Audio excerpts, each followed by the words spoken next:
May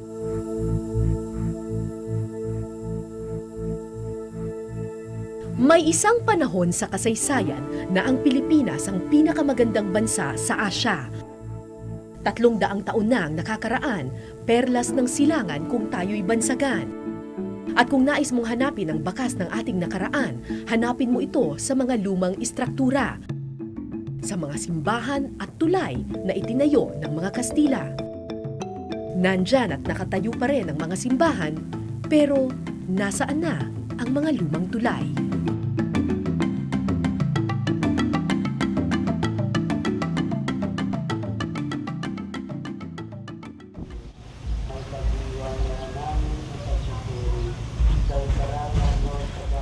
Matatagpuan sa bayan ng Mahayhay sa Laguna ang isa sa pinakamatandang simbahan sa Pilipinas. Ayon sa kasaysayan, kilala rin noon ang Mahayhay para sa isang pamosong tulay. Katunayan, minsan pa itong binanggit sa El Filibusterismo ni Jose Rizal, ang tulay na kung tawagin Puente del Capricho. Pero wala ni isa sa aking mga napagtanungan ang nakakaalala sa Puente del Capricho. May alam daw silang tulay ng Kastila, pero iba daw ang pangalan. Nung napundaanan niya ng mga tao rito sa... Nandaan ng mga tao yun. Gawa po nung... Ito pong tulay pigi. Tuloy ng pigi. Bakit tulay pigi? Ay, ginagawa nga po yan tulay na arting yan. Ay, Kastila pa po nagpapagawa bago gawin ito. Naintriga ako sa pangalang tulay pigi, kaya hinanap ko na rin ito. Alam niyo po ito, tulay na to? Opo, nandyan po. Tulay, pigi, yan. Tulay pigi dito? Opo. Saan po ang daan? Ito, diretso. Pagkatapos po. Ang official name ng tulay nito ay Puente de Capricho. Pero, ang tawag ng mga tao dito ay tulay pigi. Maya-maya pa, napadaan ako sa isang tambakan ng basura. Saan yung tulay? Dito po. Dito pa? Kay baba.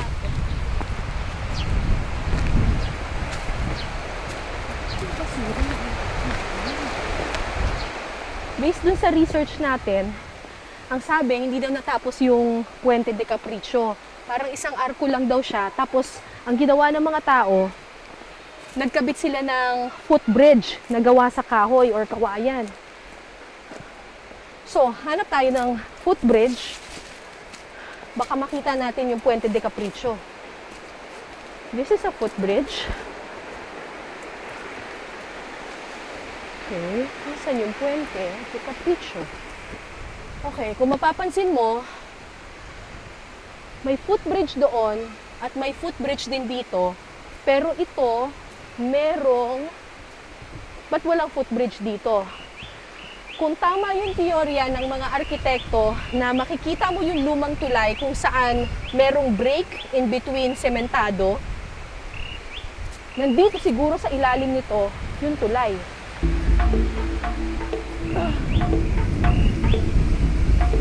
Mukhang ito nga yun. Ayan o, may arko eh. Kuya! Kuya, paano bumababa dyan? Saan? Dali-dali kong tinahak ang matarik na bangin. At nang marating ko ang ilalim, Ay, ang ganda!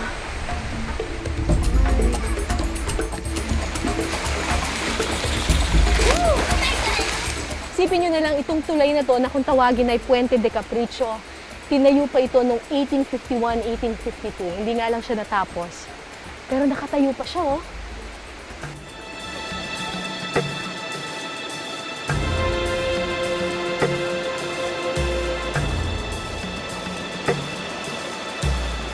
sa sandaling panahon animoy nagbalik ako sa nakaraan. Kamangha-mangha ang tulay na bato, isang piping saksi sa kasaysayan noong unang panahon. Nariyan sa probinsya ang Puente del Capricho na ginawa ng isa naming kapatid na Pransiskano. Hindi ito natapos dahilan sa pinintasan ng mga marurunong na tao na mahina at mapanganib. Pero sa kabila noon, nariyan pa rin ang tulay, lumalaban sa lahat ng baha at lindol. Ang mga katagang ito ay nasa unang kabanata ng El Filibusterismo na sinulat ni Dr. Jose Rizal. At ang tinutukoy niya na tulay ay itong Puente del Capricho dito sa Mahayhay, Laguna, na ayon dito sa librong ito ay itinayo daw noong 1851 sa ilalim ng pamamahala ng Pransiskano si Padre Victoriano del Moral. Sabi rin dito sa libro, malupit daw yung paring iyon. At kaya daw hindi natapos itong tulay na to, isang arko lamang yung natapos dahil nag-aklas yung mga Indio laban dun sa praile sa kanyang pagmamalupit. Pero bakit tulay pigi kung tawagin ito ng mga taga-Mahayhay? Bakit pigi? Yun Di nga naman po, salitang Kastila kada ang po pigi. hindi nakakabuhat ang mga tao nun. Lagi ang palos lahat sa pigi ng kawayan. Dito, ganun. Sino nagpapalo? Mga Kastila. Kastila. Tawag pa muna ata. Ano talaga siya eh.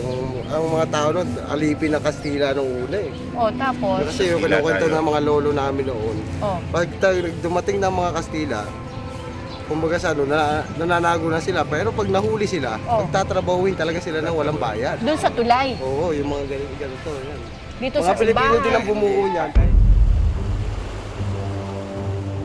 Sa taas at lawak ng Puente del Capricho, di ko ubos maisip kung paano kinaya ng ating mga ninuno ang pagtatayo dito ng mano-mano. Noon ko lang naintindihan ang lihim ng Puente del Capricho. Dahil sa kapricho ng isang praile, daan-daang Indio ang kailangang magdusa sa pigi.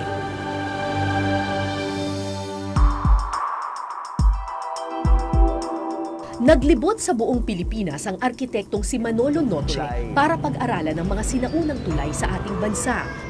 The construction technique is classical to a certain extent.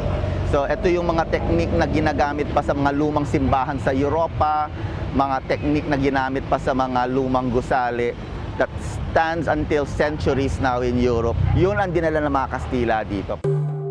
Sa kanyang pag-aaral, natuklasan niyang malaki ang papel na ginampanan ng mga tulay sa panahon ng pananako. Tulay din ang naging daan para makabuo ng mga pueblo at ng kalaunan makapagpalaganap ng Kristyanismo. Kaya naman kung saan may tulay, kadalasan nandun din ang simbahan.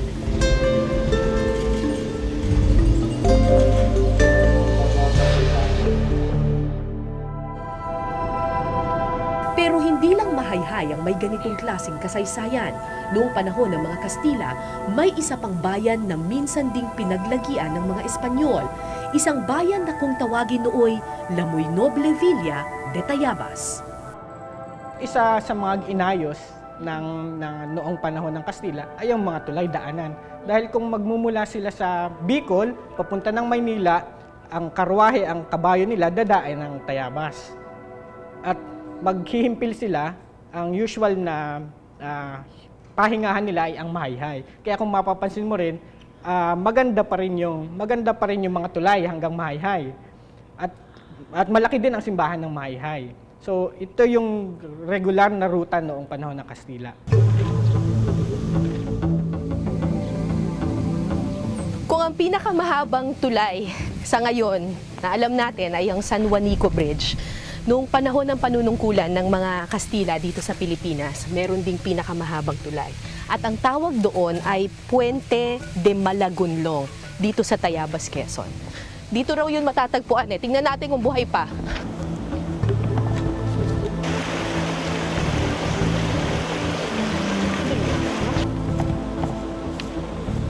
Makalipas ang ilang minutong paglalakad,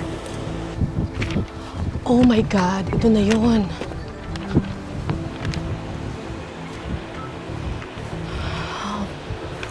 Wow!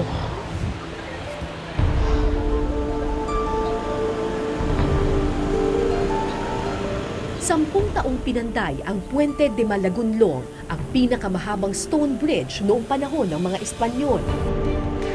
Ang lalaki ng mga tipak ng bato, isipin nyo na lang, itong tulay na to, mano-manong ginawa. Walang makina. Hindi katulad ng mga tulay na ginagawa ngayon, talagang may mga crane na nagbubuhat dun sa mga bato. Ito, mano-mano. Mga ninuno natin, yung mga tinatawag nilang Indio noon ang gumawa nito. Wow! Grabe! Tas buhay pa siya hanggang ngayon. Nung panahong yon, wala pang simento. Iba yung ginagamit nila na pang simento dito, pagdikit dito. Yung apog na tinatawag nila, so ito yon. Parang may mga sulat-sulat. Ano yung mga XX? Oh my God, ang dami! Nakaukit siya! Imposible namang ngayon lang ito ginawa ng mga tao kasi paano ka naman aakyat doon para ukitin yun? Kung sino man ang umukit ng mga doon sa batong yan, part pa sila nung gumawa siguro nito. Oh my God! Hanggang doon, no, sa ceiling!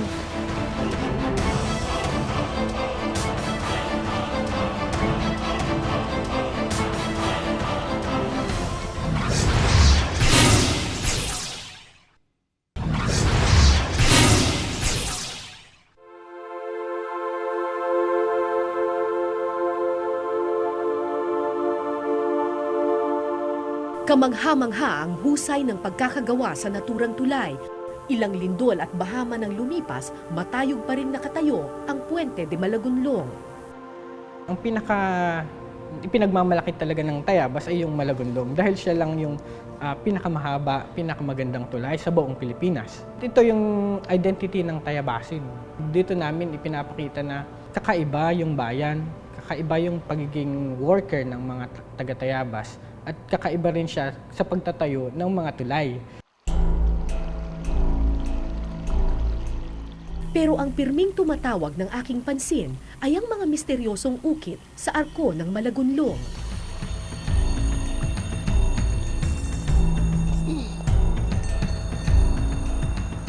Sa kagustuhan kong matuklasan ang kahulugan, inakyat ko hanggang ibabaw ng tulay.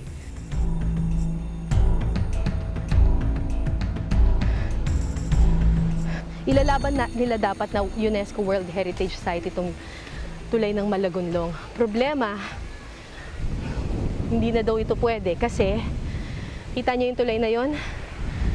Nasisira yung view ng tulay na to, ng bagong tulay na pinagawa ng gobyerno. Dapat na-preserve yung buong area ng tulay. Malaking potensyal ng bridge. Kasi nga, wala nang ganun dito sa Pilipinas eh. Destroyed na yung visual setting niya eh.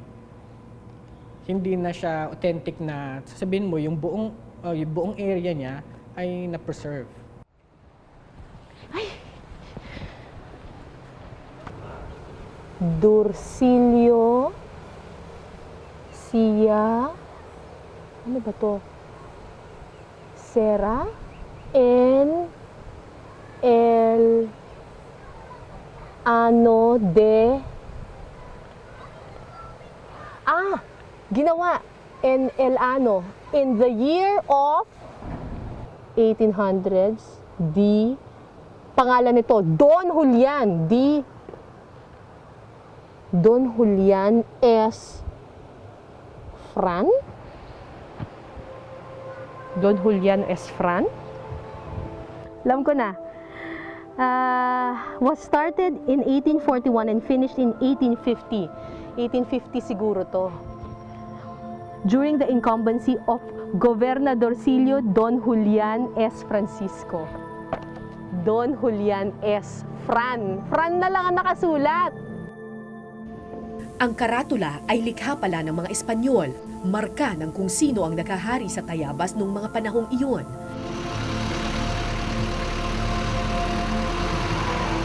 Labing-dalawang Spanish colonial bridges ang matatagpuan sa Tayabas.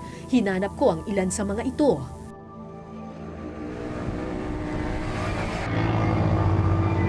Tingnan niyo itong tulay na to.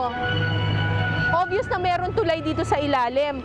Pero, yung poste niya, parang solid na bato. Puente Isabel ang pangalan daw ng tulay na ito. At nang lapitan ko ang lumang tulay, may natuklasan akong kagulat-gulat. Oh, meron na namang markings? Di ba yung sa Malagonlong meron? Tulad sa Malagonlong, tadtad rin ng misteryosong mga ukit ang arko ng Puente Isabel. Sa kasamaang palad, sa tabi ng mga sinaunang ukit, tumambad ang mga paglalapastangan ng iba. May ipinasang ordinansa ang Tayabas na nagbibigay proteksyon sa mga lumang tulay ng Kastila. Pero sa kasamaang palad, may ilang hindi sumusunod dito. Kung di man binaboy at pinabayaan ang ilan. Gumuho na sa pagdaan ng panahon. Halos wala na ang arko ng Puente Prinsesa. Pero sa pira-pirasong adobe sa tabi ng ilog, may mga markang muling nagpaalala ng misteryo.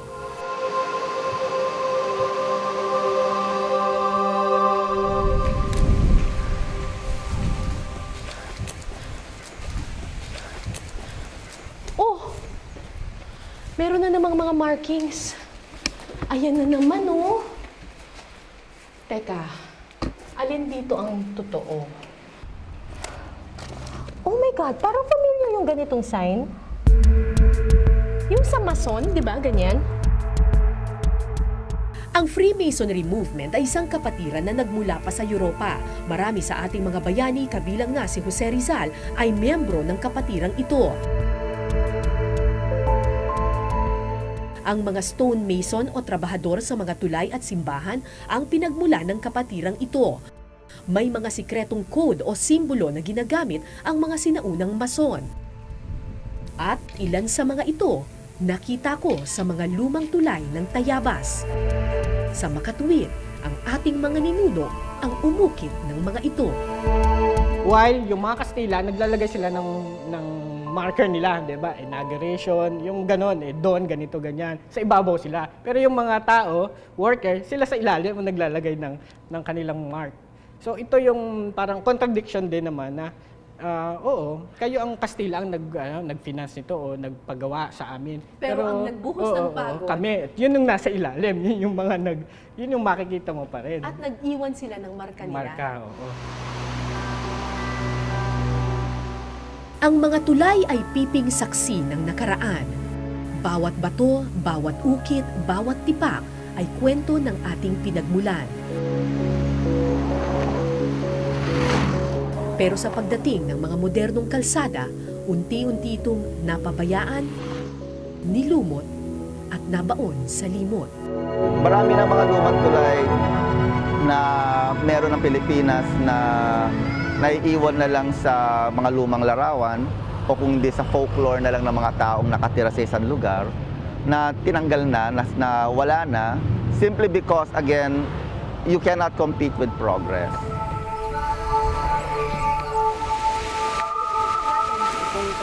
Kwento-kwento ng mga matatanda, may isa pa raw lumang tulay sa Tayabas na hindi pa natutuklasan.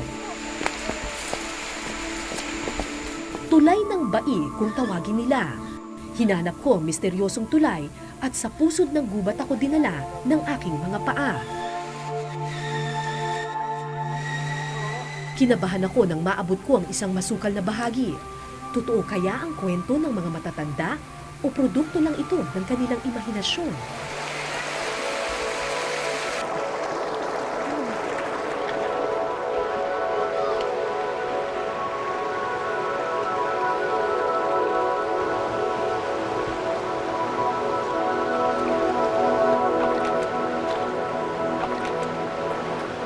Oh my God! May tulay nga!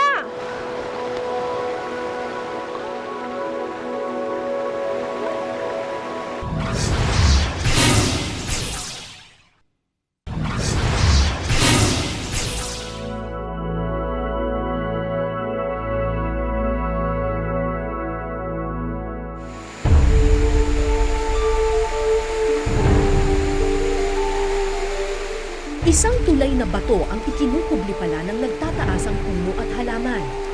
Unti-unti nang gumuguho sa kalumaan ng ilang adobe, pero bakas pa rin ang dati nitong ganda at halos perpekto nitong arko.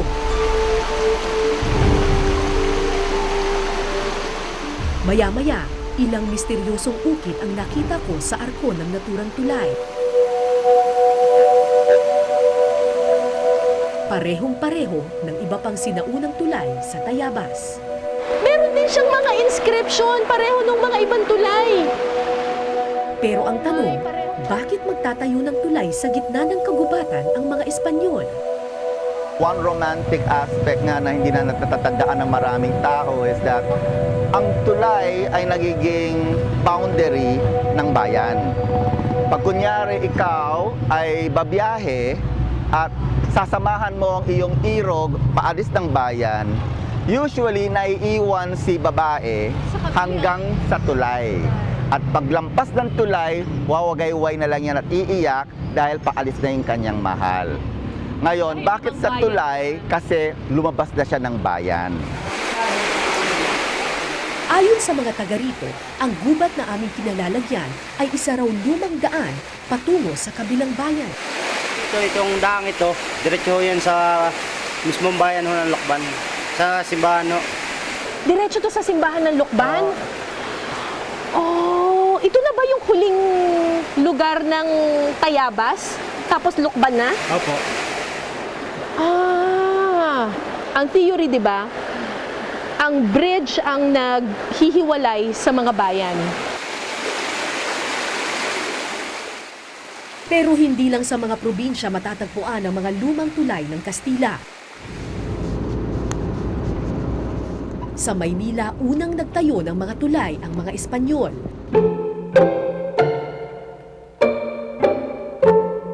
Ang Puente Grande na kalaunan ay naging Puente de España ang una at pinakamagandang tulay sa Pilipinas. Nang masira ito noong 1914, nagtayo ng bagong tulay ang mga Amerikano at tinawag itong Jones Bridge. Yung dating Jones Bridge ay mas kaakit-akit, mas maganda siya. Ang style niya ay tinatawag nating Beaux-Arts na characteristics niya, maraming estatwa, maraming ornamentation. Parang yung mga sa Europe. Parang yung nakita sa Europa. So it used to be one of the most beautiful bridges here in the country. Oo. Considered to be the most beautiful. It's a very romantic piece. Very beautifully rendered. Kung titingnan mo ang mga litratong ito, hindi mo iisipin na ikay nasa Maynila. Pero believe it or not, itong litratong ito ay kuha sa Jones Bridge noong American Times pa. Kung makikita ninyo, meron pa itong mga magagandang mga sculpture doon mismo sa gilid ng tulay. Pero kung titingnan mo ngayon ng Jones Bridge, wala na. Wala na yung mga sculptures na yon. Kung nakikita ninyo yung lalaking yon na merong sampayan at merong pinupulot, diyan dati may mga magagandang sculpture. Umakyat siya. If you want to take a look at the pictures of Manila nung panahon ng Kastila, panahon ng Amerikano, masasabi mo talaga, ang ganda-ganda itong syudad natin, ang ganda-ganda. You know, pag sinabi Paris mo, of the Orient the Paris na. of the Orient of Pilipinas, ang Maynila, no? Manila was really a cosmopolitan city. It was modern, it had all of the amenities, and it had the lifestyle. Unfortunately, yun na nga nangyari. Tayo ay nasalata ng isang karumal-dumal na event, and lahat ng bagay na nagpapaganda sa buhay ng Pilipino, nasira. Ang unang suspension bridge naman sa Asia ay matatagpuan din noon sa Pilipinas, Puente Colgante kung ito'y tawagin ng mga Kastila. Pinalitan nito noong dekada 30 ng isang steel bridge at kilala na ngayon bilang Quezon Bridge. Mausok, madumi, at singdumi ng dating malinis na Ilog Pasig.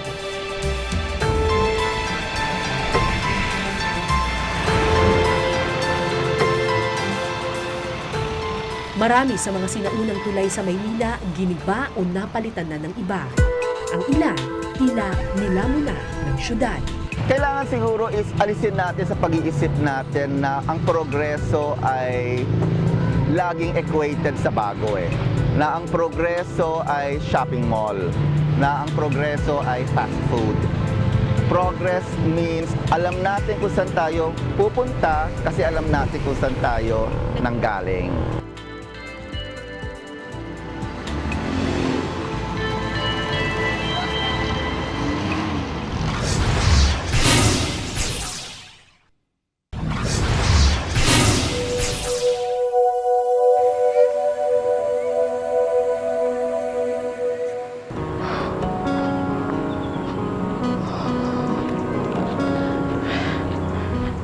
May isang lumang tulay sa Mahayhay, Laguna na kung tawagin Puente de Olla.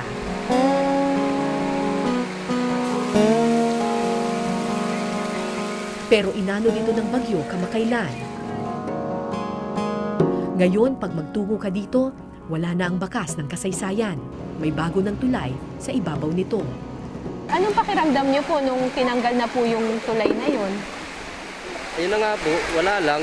Ang mahalaga po, makatawid dito, magawa itong tulay. Noon, ganun lang din ang pagtingin ko sa mga tulay. Isang istruktura para makatawid sa kabila.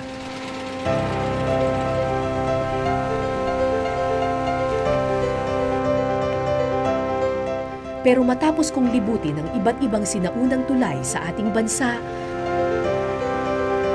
matapos mamangha sa angkin nitong ganda, Ay, ang ganda!